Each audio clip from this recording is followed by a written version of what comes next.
Welcome to Free Learning. In this tutorial, I'm going to show you how to count blank cells in Excel. So for example, here we have in this column 1, 2, 3, 4. 4 empty cells. So to count them, let's write here equal, go to function, and select or search for count blank.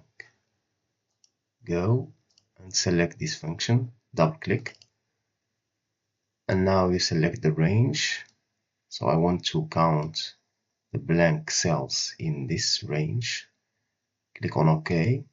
You can see that result is 4. So I have 4 blank values.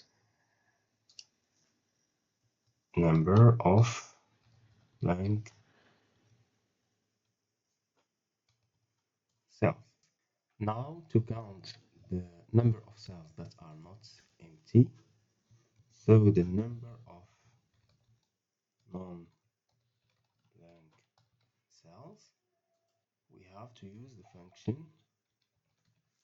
count.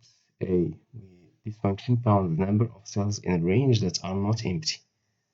So let's click on tab and select the range.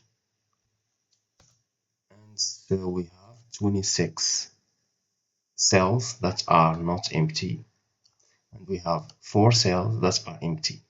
So if I remove a value from here, you can see that now the number of blank cells is 5 and the number of non-blank cells is 25.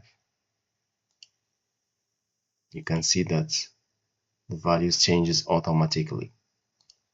I hope you find this tutorial helpful. Thank you for watching.